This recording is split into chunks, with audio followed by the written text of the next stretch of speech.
Butelevole kuchenda munana katonyeze musanvu era ngoli mu programu yonnenganzi muwanguzi tawanika Juliet Juko jeje lokutesa kwa Katonda era ngekutusibako Prosper Junior School Day and Boarding erisangibwa Nabweru South near Nabweru ku Kisaawe era ng'ennamba z'essimu zaabwe eri 0701-978-435 endala eri 0392-964-930.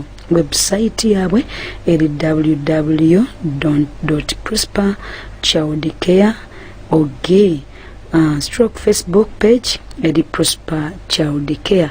Mikwana abalungi ojja kubanga basanga mundagirire fanna bwetyo era ngojja kuboyambibwa.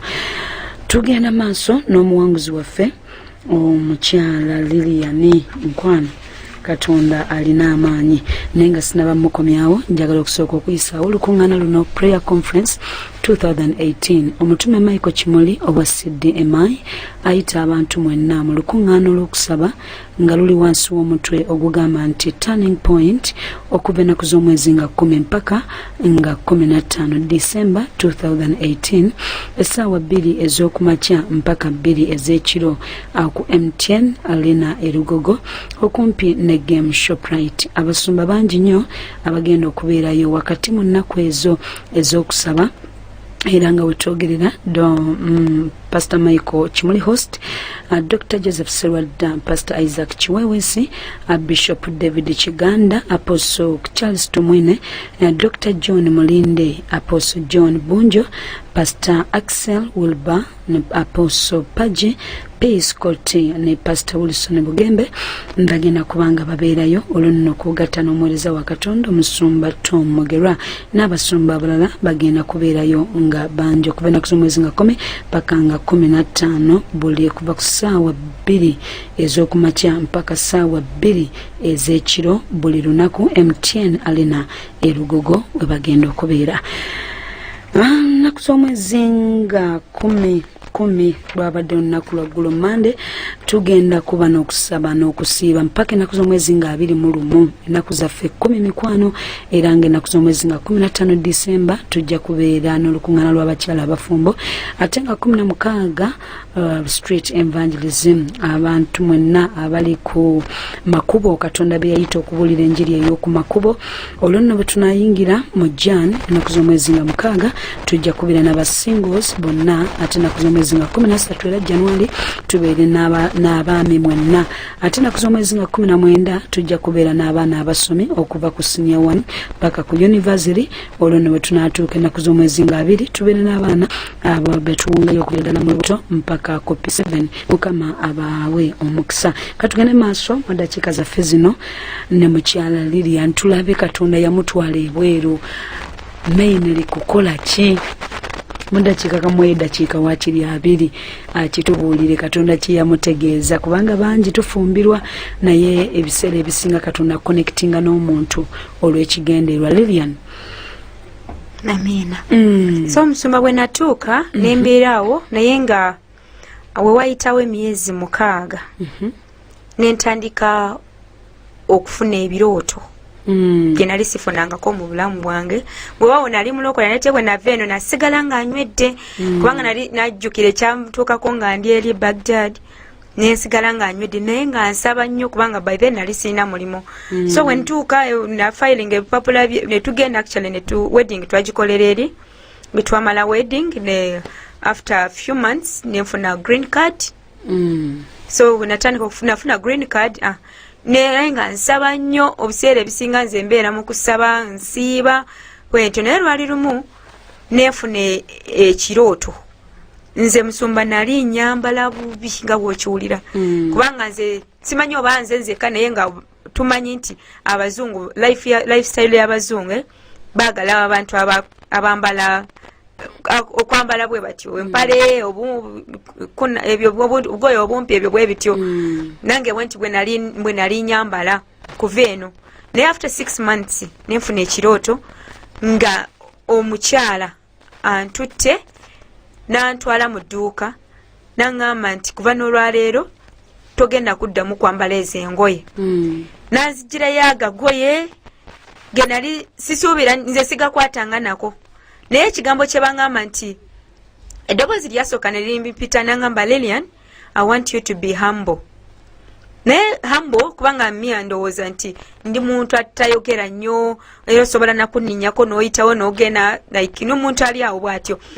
Kati nali bwetyo bwe nali ndowooza naye kigenda wala naye nsigala nkirowoozaako eddoboozi eryampita ne mbuuza Mukama kino kuba nakitegeera nti Mukama naŋŋamba nti I want you to be modest. Kati ekigambo modest actually nali sikirabangako na mu Bible naye nga mwekiri ne lwalwasooka okukiwulirako. Kati ne mbuuza omwami wange nakirowoozako olunaku lulamba ne mubuuza nti ekigambo omuntu kugamba nti someone is modest, what does it mean? Naŋŋamba waliwo ba Christians abali eyo, they came from Germany, babayita Mennonites ne Amish. So those people they bambala ebiteeteeyi gagandula agateeteeyi bwe gatyo like kati naŋŋamba nti naŋŋamba lwaki nambuulira nti olaba abantu abo neŋŋamba era they dress modest. Neŋŋamba why? Nemugamba nti the Lord told me to be modest. Nakamba kati ogenda kutandika kwambala goye ng'abaana abakazi ogenda kulaba ng'okulabika ng'omukadde ebiki ebyo bwe bityo. Naye eddoboozi eryo ne linnemerako nsumba. So omukyalo oyo najja nalina empale nze mu bulamu bwange nyambala mpale nyambala olugoye bwe luba luwanvu lukoma mu bisambi.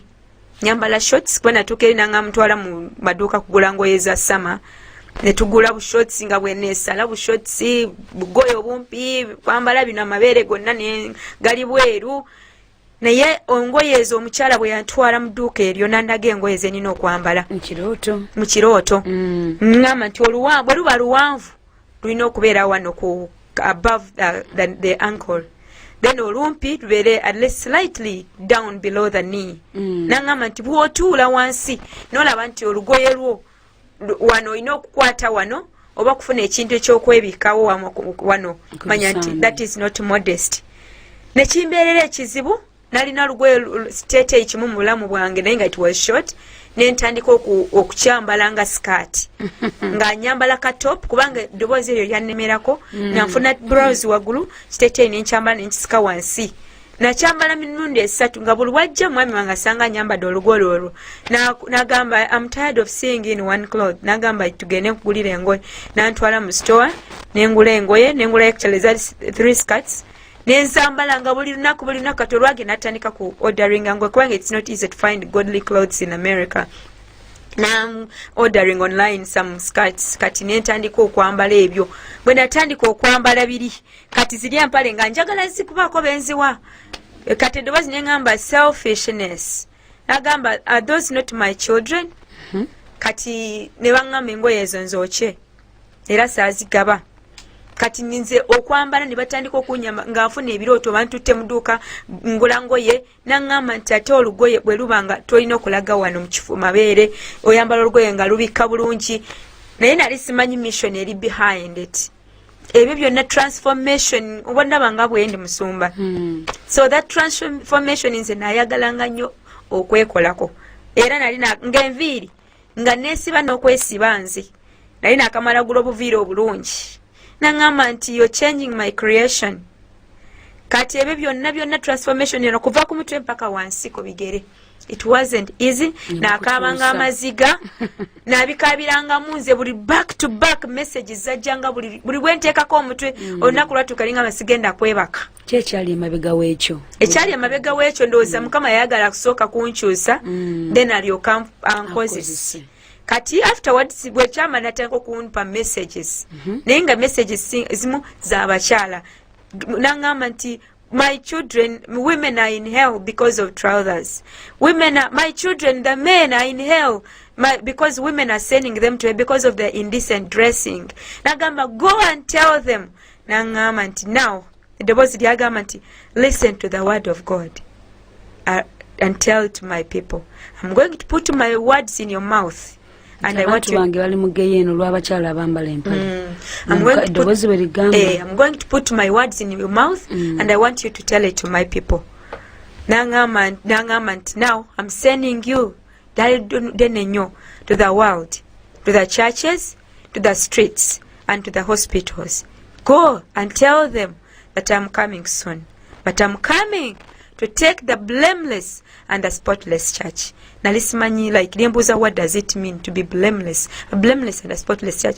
How does it look like? Waito kisomangako mugonde. Na kisoma oluvanyuma mu Ephesians zao. Na kisoma oluvanyuma. Kati nantwala mbu yali like a hall, big hall, conference hall. Mulimu abakyala, mulimu abasajja. Bangi nnyo nentandika okubuuza, what is going on here? Ne bangamba nti we are looking for Miss World Beauty Queen.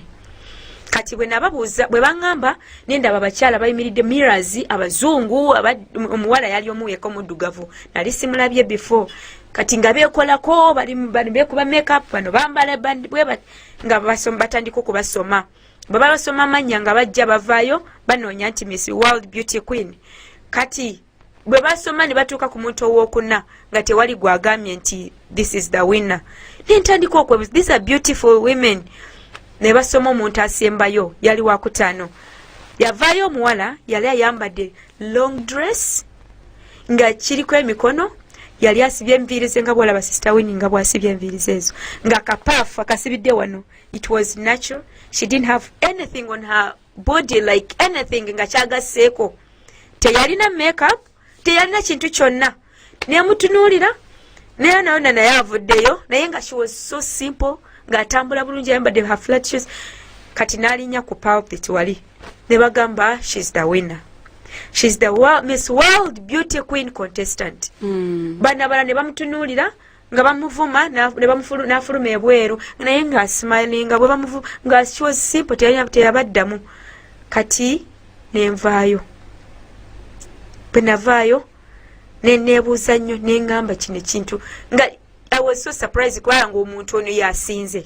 Enjiri olwo eya street yakadde. Kati enjiri bwegira nti message zajja nnyo naye nga sibyogera, sina gwe mbuulira. Bwe kyenfuna sibyogera, mbawandiika buwandiisi mu kitabo, ebirooto okwolesebwa nesoogera. Lwali lumu nenfuna ekirooto 2014 mu January, naku z'omwezi 2. Kirooto ekyo kyantiisa nnyo. Nalifuna it was a revelation of rapture, but I was left behind. Okukkulirwa. Yes. Olekeddwawo yes. Kati nentambula nga ndaba abantu mu kirooto ekyo, bantu they were trying to kill themselves. Nenga teri afa. Nga tebafa, besitula waggulu ne beekonna ku bisenge, ku mayinja wa, naye nga teri afa. Kati bwe natandika nsembera ntambula nendaba engoye wansi, nga bw'onoggyamu olugoye n'olugiramu eno waggulu, n'oggyamu emikono n'obuukamu wansi, n'obuukamu wansi eno mu bigere, olugoye n'olusigala wano. Nendaba engoye neneebuuza, eddoboozi ne lungamba nti look up in the heavens. Nentunula waggulu. Bwe natunula waggulu nendaba abantu nga baggwerayo babuuka, like they are all dressed in white. Naye abantu abasinga bali baana bato. Rapture. Kati bwe nabalaba nentya nnyo neŋŋamba what is going on here. Kati eddoboozi ne liŋŋamba mu ddoboozi eryali eddene nnyo ne ligamba it is rapture and you've been left behind. Olekeddwawo. Musumba nakaaba kubanga nali byonna ebisinga nali maze obbiraba. Messages zonna Mukama maze ozifuna mbirina byonna. Ne ntandika okukaaba neŋŋamba nti like what is going on next. Kiki ekigenda okuddako kati nga neebuuza mutima gwange nange nintandika nga njagala ko nzijuke naisitula nekuba ku kiyinja kyali awo naye nga njagala nfe thinking bwe naba nfudde nange ngenda agenda naye saafa nenyekuba musaayi tegwajja nakujja saafa. Kati omusajja oyo ne wajja omusajja oyo n'agamba nti look here and listen, the whole world is full of fear, tears and crying and sorrow because of you. Bw'amala okuŋŋamba ekigambo ekyo ate neeyongera obulumi ng'owulira nga bw'ona okwata oba kamulali n'okuteekamu omunnyo n'oteekamu kibyo n'obiteeka mu kiwunde ekiri fresh ng'omutima amaziga nga gakulukuta nga nkaaba nendaba abantu beekutte bwe bati. Kati bwe navaawo nentandika okutambula ne bagamba watandika okuwulira ensolo eyali ewuluguma nga ki ng'ekaaba ejja ekibiyinza okuba ebiwanvu. Kakati malirizaawo kati bwe namala okusigala emabega okuweereza kati awo Mukama kwe kuŋŋamba nti ngende kubuulira enjiri nantuma kukola door to door mu America nga state jenimu abasinga bazungu kizibu nnyo okulaba omuntu omuddugavu dotudowe no ogenda residentials mu maka g'abantu tekyali kyangu waliwo ebintu bingi awo kati afterwards nengenda bwe nagenda erupture nagifuna kubanga lwaki nagifuna bangamba nti I was left behind because of rebellion disobedient kati nengenda nenkonko nga nkonkona ne bagulawo embwa ne ziwogana ne bajja ne bagulawo tukuyambe ki nentandika okweyogerako ne mbabuulira abamu ne bakkiriza abamu ne bagamba we don't need God, we are fine, we have our money. Abamu bwe batyo abamu ngo basanga mu compounds zaabwe they are mowing grass ne bafukamira ne basabira ne batuza obulokozi. Ebyo si birooto. Buliwo. Ebyo bivudde mu birooto. Mukama akugambye buulira enjiri. Ng'ogenda okonkona amaka g'abazungu kakati gw'oli muddugavu nze ndi muddugavu oti wafunamu entiisa n'ogamba kati entiisa yaliwo nasooka kutya nga ngamba mbitandikirewa naye nga kye naliko ng'alinga atudde ku muliro nga seebaka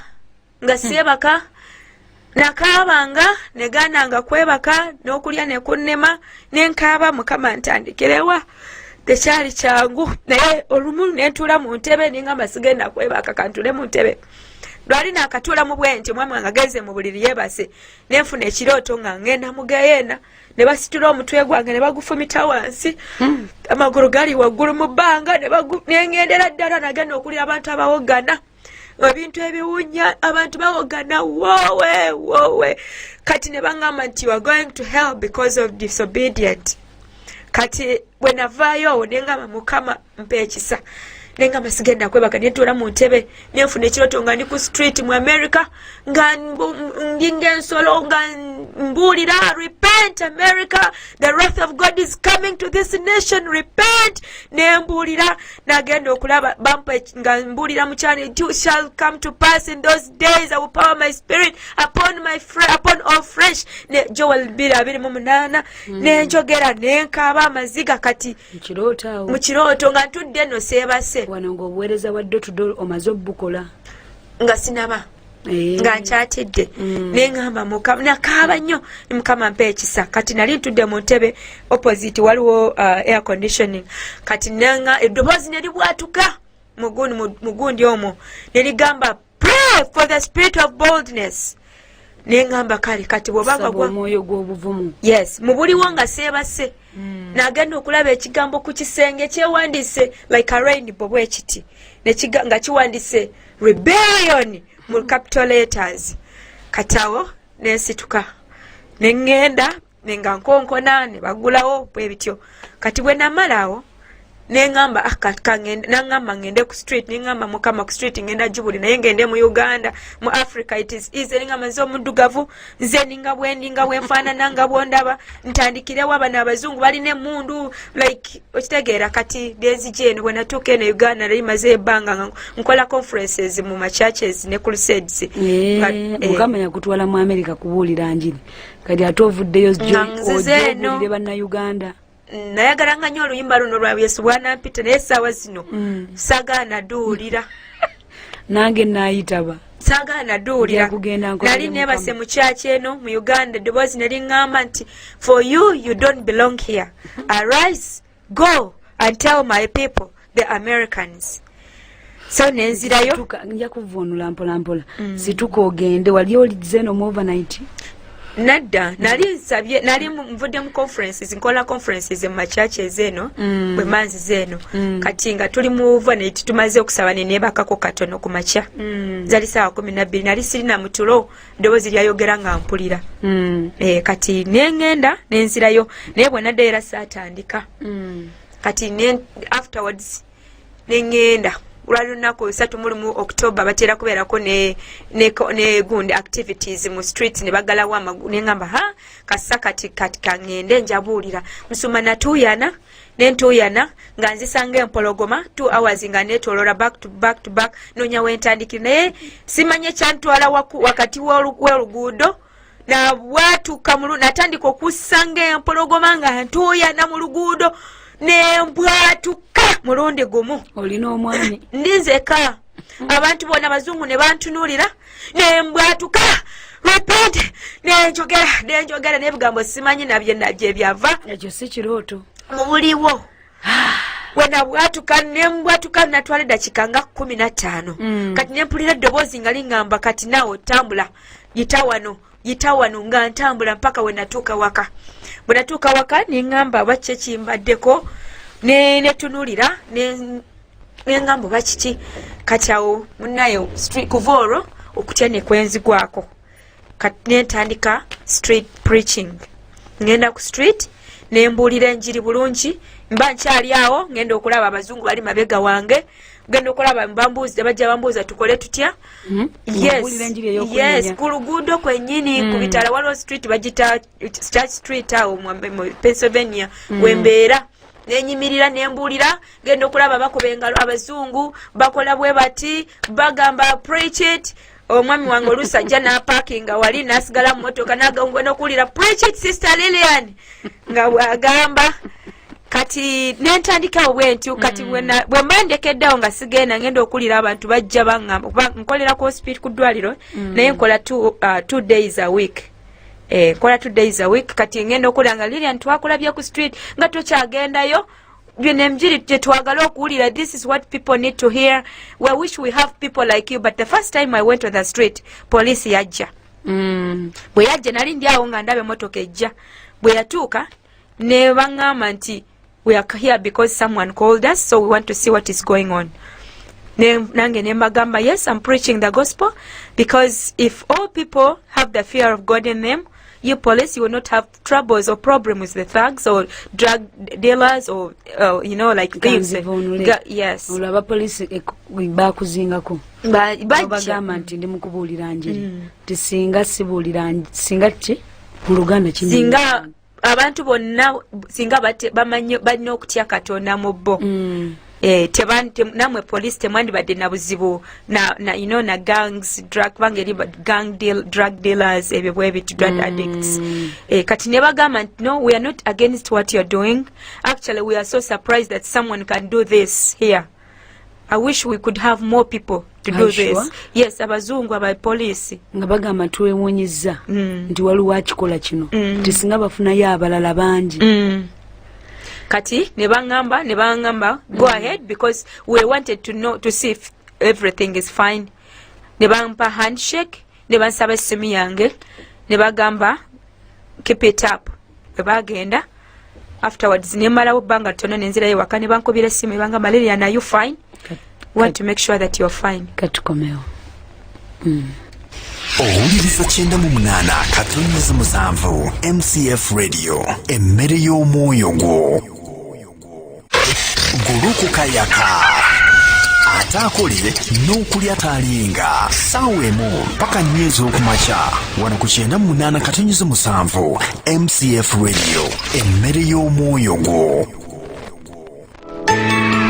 essanyu ly'abato eno ye program essanyu ly'abato buli lwa Sunday okuva ssaawa 8 paka ssaawa 10 ez'olweggulo ku 98.7 MCF Radio emmere y'omwoyo gwo 98.7 Kampala 96 Fort Portal 103.9 Iganga MCF Radio emmere y'omwoyo gwo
bwetereevu oli ku 98 katonyeze 7 era ng'oli mu programu y'onneŋŋanzi muwanguzi tawanika. tuli n'omuwanguzi waffe mukyala Lillian Kitiibwa era mu ddakiika zino njagala okuba nga mbategeeza nti ennaku z'omwezi nga 10 mpaka nga 21 ze zino ennaku mukwano ze tuli mu kusaba n'okusiibira. Twakutandise ennaku z'omwezi nga 15 Disemba tujja kubeera n'olukuŋŋaana lw'abakyala, ate ennaku z'omwezi nga 16 Disemba tujja kubeera ne Evangelism Street. Olwo tujja okugenda mu Jan tubeere n'olukuŋŋaana lw'abasingo, ate nga 13 era Jan tubeere n'olukuŋŋaana lw'abaami. Oluno tugende mu ba students okuviira ddala ku ssaawa nga 19 then bwe tunaagenda ate mu baana abato okuviira ennaku z'omwezi nga 2. Twebaza Katonda mukwano olw'akaseera kano aka Lillian. Manyi nti amasimu weegali naye mu byonna wonna wooli ogenda kubanga osobola okuweereza Katonda, oba oli mu Amerika oba oli luddawa, olina okukola okuteesa kwa Katonda n'okwagala kwa Katonda. Lillian olinayo akatalekeka nga sinnakuwa amasimu kuba gaagano gatandise. Okay. Mbadde kyenjagala okwogerako nti Mukama badde mulungi kubanga bino nze sinze yandibadde abikola kusinzira gye nava, naye nga nange wenva ku street mba neebuuza actually bwe mbeerako mba simanyi nti yenze kati bwe nvaayo nentuuka ewaka ntandika ngamba oba ki ekintuuseeko, like mpulira nga I'm a different person. Naye enjiri gye mbuulira guba muliro. Repent America, the nation that used to fear God, but you've rejected your God. Repent because the wrath of God is coming to America. Repent because it's before it's too late. Nza sasoma nnyo nakoma mu senior 4 naye nzaani abuulira enjiri ku street mu bazungu ne mbabuulira ate oluzungu ne bavaayo ne bagamba tukole tutya tusabire kino. Kati saawa zino nina ekyoto ewaka mu nyumba yange kyaba bazungu abakyala abazungu. Yes. Era nene enjiri ey'omutunde enyambye ennyo kubanga mbeera ne mbabuulira like balina ebizibu maka tebalina engeri gy'okubihandlingamu but nina ekyoto ky'abakyala ewaka mu nyumba. Ano radio eyogera mu nyumba ewuwo etuukayo n'omwami wagiwulirako. Ajagala nnyo, ayagala nnyo Pastor Tom. Akwagala nnyo Pastor Jeje. Era buli bwakulya aseeka n'agamba Pastor Jeje akwagala nnyo. Abiwulira bye tuwa. Bimu abiwulira kati ne mu interpreting. Friday tubeera ku TV ku YouTube ne tugiteekako live ne tutuula mu ntebe n'akwata Bible bwe basoma ekyawandiikibwa nga nkiddamu mu luzungu ng'abikula nga asoma nga interpreting bye baddamu. Katonda yakuyunga mwana wange. Kati wembi enjiri negenda bwetyo kati nze bwebeera mu summer mbeera eri nga mbuulira ku street, then bwebeera mu winter nzija kweno so nsobola okubeera nga mpeereza eno. Kati nze Pastor Jeje ebikwatagana ne financial ebyesente ebyo Mukama yakizingako ekyo. Tekyali struggle ya sente. Amina. Buli kimu akikola, buli kimu kyeneetaaga, buli kimu. Amina. Kyenjagala okwebaza ko Mukama mu dakiika ntono nti olw'omukaaga luno era nabadde nva kuweereza mu overnight e Katovu. Kati we nabadde nva kuweereza abantu basumuluddwa, abantu bakyusiddwa ne Sitani yabadde ayagala kutwala obulamu bwange. Twatuuse wano mu Kampala mu Kiwatule Road. Twabadde tuvuga tugenda kunona engoye z'ono Sister Maureen. Kubanga actually nina wedding dresses, nina engoye z'abagole. Kati nga nabanyenyamye kumwambaza munange nga kyekirabo kyesobola okuwa Katonda. Kati ababbi ne batukwata ne mmotoka bali batusse. Era ni sawa zino ndaba nkyali mu gundi nkyali n'ebintu mafeese kyazimbye naye nti tebasobodde okubako tebatutte bulamu bwange. Ebintu bye batwala poliisi ya restoring banagamba Mukama sindika bamalayika babanoonye wonna we bali, so babanoonyeza actually babakutte kyonna sibye ne ku poliisi nga mpa report buli kintu kyonna. Poliisi simanye engeri gye babikolamu, it's like there's someone pushing them do this ate nga tebakusabye na sente. Kale ekyo nekyebaliza Mukama nti ndi mulamu olwaleero ate ngenda kuweereza Katonda nkya ngenda Palisani naye conference ya naku 4 ekitiibwa nekiddiza Mukama. Mwana wange ekitiibwa kya Mukama. Kakati wano gw'otya okubuulira enjiri y'oku street eya wano bwe banaakutwala mu America e Canada. Mugwana katugende tukole okwagala kwa Katonda munnange ndowooza owulidde geyeena ngenda kati akaseera ketutuusemu kalaba amasimu akangira abantu bakubuuzeeko. Wangi munnange weba tuweereza musumba jjejje. Amiina. Amannya nwagaba Eriya. Neebaza Katonda olw'omuwanguzi waffe. Uyo. Neebaza Katonda bannanga ajja abantu muleerwe n'abatuuza mu Amerika ne babuulira n'enjiri. Oluzungu leero lwatusukulumyeko lwafuuse lungi waliwo kye saategedde. Omwami mulokole yajjanga mulokole yakalokoka ekyo kye njagala okumanya Mukama abampeera omukisa. Gale kitubuulire. Amina. Omwami in America balina gundi nyingi kati yali asabira mu Reverend Church. Naye balino baleberanga abalokole naye ng'ebintu ebimu babikolanga bwe biri so like kati bwe natuuka Mukama n'amukyusa n'alokoka kati saawa zino mulokole era abuulira n'enjiri ku mulimo gy'akolera ababuulira enjiri saawa zino banne ababuulira njiri. Amiina. Hello. Hello musumba jjejje. Wangi munnange. Yes, ebaziwe. Yongera ku ddoboozi. Amiina. No. Mambi banaakadde kagenze. Hello Mukama yebaziwe pasa jjejje. Amiina. Wabula nebaza Katonda ku bw'obujulizi obwo. Nange pasa jjejje waka bankyawa nentuuka n'okunooba waka. Nenjagala n'okwetwala kwetta. Naye nange kati nyina essuubi. Amen. Ojja kubeera bulungi. Amen. I want to give thanks, Pastor DJ, for the show. It has really built up my faith and glory to the Lord, our winner today. Mugobe Isaac, ekireka bwati bwagambye ono kusala e Canada.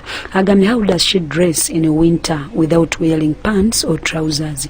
Ti oyambala otya mu winter nga toyina mpale oba trousers?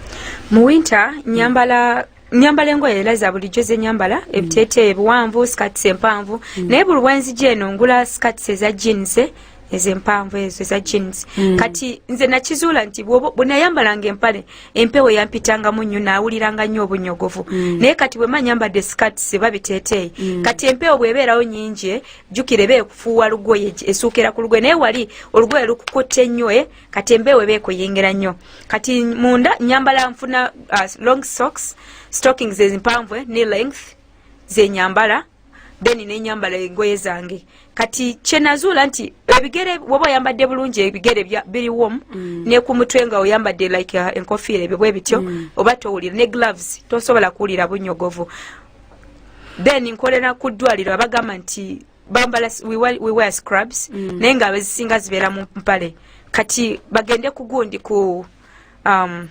enyenderabidde eri online it's online. Uniform Advantage, it's online. You go online, you find Uniform Advantage uniforms, scrub uniforms, balina skirts. Kati nze skirts mudwaliro nza yambala skirts nzeka.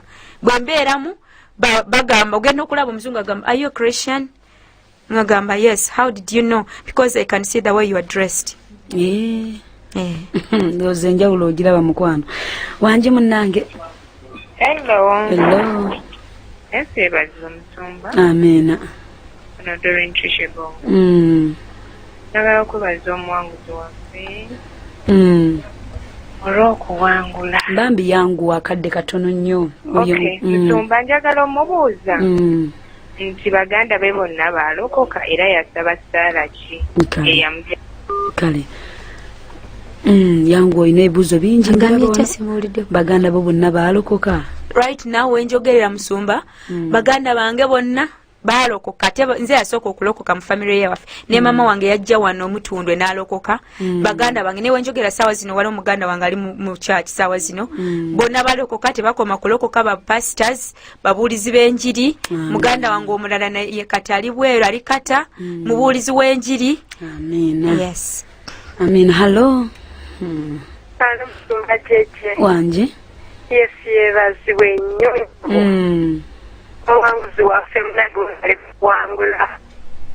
Amina. Anda yanikuliziwa naye mpulidde ekisaka yongera. Amina. Okutuusa naye. Ddala omwoyo w'okutya mbadduusa nyambala naye ate neŋŋuma n'empeereza ddo tuddo. Omukono gwa Mukama gwongera okwegulumiza. Amina. Amina. Okay. Onagambye nti how many kids does your husband have? Mulina abaana bameka?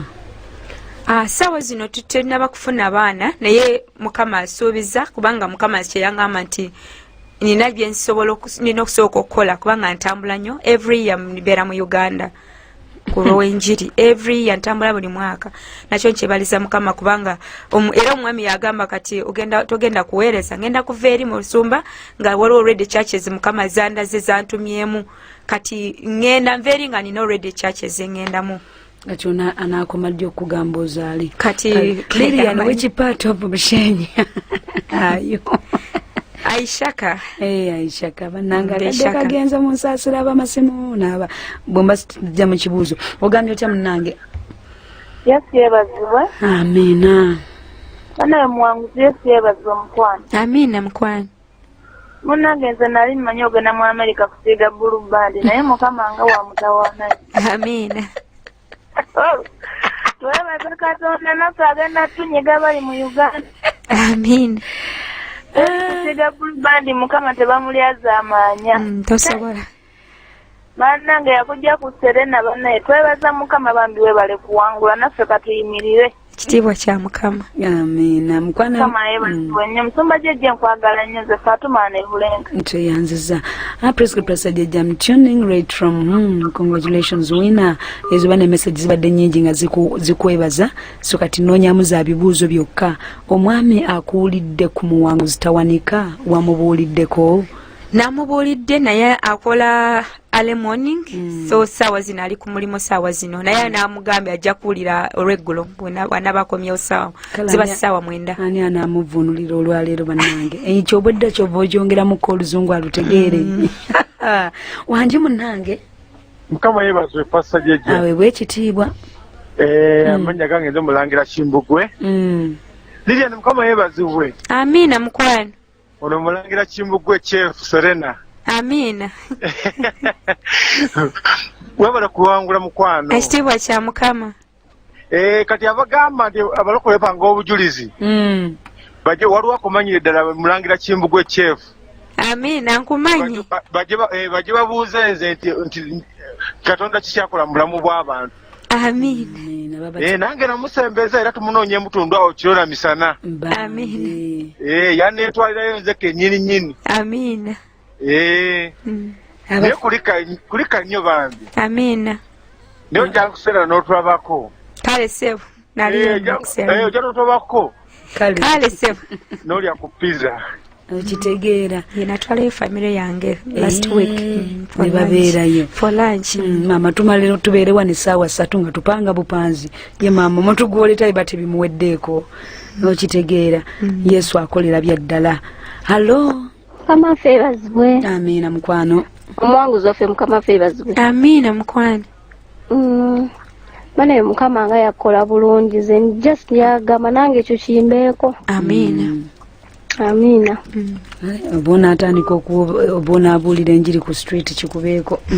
Wangi munnange. Yesu yeebazibwe musumba wange nakamati. Amina taata. Muwanguzi munkubira oluyiko ttama. Ate olowooza mmutuuka kati? Yeebale kuwanguza. Amina. Amina. Nze kibuto kisoboka eruwanga mu kireka. Amina. Yesu akutendeyo omukisa nnyabo. Amina. Onagambye nze Michero we Nairobi bigambo leero bimpeddeko. Bane tuddize Yesu ekitiibwa ogambye otya munnange? Mukama waffe yeebazibwe. Amina. Banange obujulizi obwo bunkutteko nnyo. Kubanga nange ndabika ndi mu bujeemu. Yongeza ku ddoboozi. Nsaba Mukama ate ekisa kye yawa omukyalo oyo. Nange nsobola okukola Mukama kyayagala. Ekikole kyayagala. Mukwano kimusabe tomugamba bugambi akimpe kimusabe akikuwa emegenda mu geyeena. Banange no, I thought I could not put on skirts in winter. The jean skirt empewo temufuwa. Greetings from Norway. no bakubuuzizaako munnaye kakigezeeko ekyo kyokola. Pastor Jeje, this testimony is really amazing. God bless you, Lillian. And Pastor Jeje, Viola, God's daughter, wejjodan naye bw'atyo bw'agambye. Asembayo mukwano. Hello. Wangi. Amina. Bamuyita Julius okubeeka n'abandeje. Essebo. Olaba Katonda yagamba yakulira ku ttale n'andeeta mu kibuga. Katonda munene, omuwanguzi waffe Yesu yeebazibwe. Amina ssebo. Kama yebala okuyamba naye tuyiga okugondera Katonda ky'aba agamba, kubanga bw'okola ebibyo omanya gy'oba olaga. Amina. Okulwawo naye singa tugondera Katonda by'aba tulagidde okukola olugendo luba lumpi n'osobola okutuuka ekyo Katonda ky'aba ayagala. Mukama abawe omukisa. Amina. Ebiseera bisinga okwagala kwaffe kukontana n'okwagala kwa Katonda. Kuba kati gwe wagenda kulya kebaabu naye musumba nga nkyali wano nalootanga ebirooto nga nfumba emmere nga ndiisa abantu abazungu bayindi nga baddugavu nga bantu balya neŋŋamba ndowooza abantu bembeera nabo mu nnyumba ye nalindabirira so nga Mukama akwadde obuweereza bw'abazungu. Mikwana abalungi, amasimu go gabadde gakyali mangi, online kyate ebibuuzo bikyali bingi, naye akaseera kaffe mukwano mukategeera butegeezi mu ddakiika ezifaanana bwe ziti nti nina okubanga nva ku mpewo. Kale njagala mukwano ogondere ekigambo kya Katonda, njagala oteeka emikono gyo mu kifuba. Twetwalire Yesu okubeera omulokozi waffe, atandike pulaani empya gye tuli. Gamba nti ayi Mukama, olunaku olwaleero nzija mu maaso go era nenenya wonna wesitambudde nga bwonjagalira kyova nkomawo gy'oli era nga nsaba onnanze n'omusaayi gwo era ontukuze era nkukkiriza mu mutima gwange era nkwatula n'akamwa kange nti ndokose y'amannya gange mu kitabo eky'okufa ogawandiike mu kitabo eky'obulamu. Bw'oliba oyita abalondewo mbeera omukwabo. Kwebaza Mukama kubanga ondokodde. Amiina. Lillian, tusabire essaala. Kitaffe Taata omulungi, tukwebaza olw'akaseera kano kalungi Mukama kotuwadde olunaku olwaleero. Tukwebaza olwa bannaffe bonna abawulidde Mukama n'abo abalokose. Mukama tusaba nti okwagala kwo kwe kuba kukolerwa, kubanga waliwo abangi Mukama beetaaga okukola okwagala kwo naye waliwo okutya. Tusaba ojjewo omwoyo w'okutya, oyambaze omwoyo w'obuvumu Mukama. Abalina ebyetaago obakolere ng'okwagala kwo nga bwe kuli Mukama. Taata tukwebaza, tukuwa ekitiibwa mu linnya lya Yesu tusabye. Amiina. Amiina. Mikwano gyaffe abalungi, mbalamusiza nnyo, mbaagalira ddala nnyo. Twebaza bwebaza omwoyo wa Mukama akaseera kano ate ne tweyongera okulaba bw'oba olina obujulizi mukwano MCF Radio Mukama alina kyakoze ne bw'oba ng'ozze wano mu Uganda Mutundwe Christian Fellowship oluggi luggule ddala era tubalindiridde akaseera akafaanana bwe kati mu Christmas season. Mukama abatuwere nnyo omukisa. Nsigadde ndi Juliet Juko Jeje wamu n'omuwanguzi waffe Lillian Kitiibwa Keitha. God bless.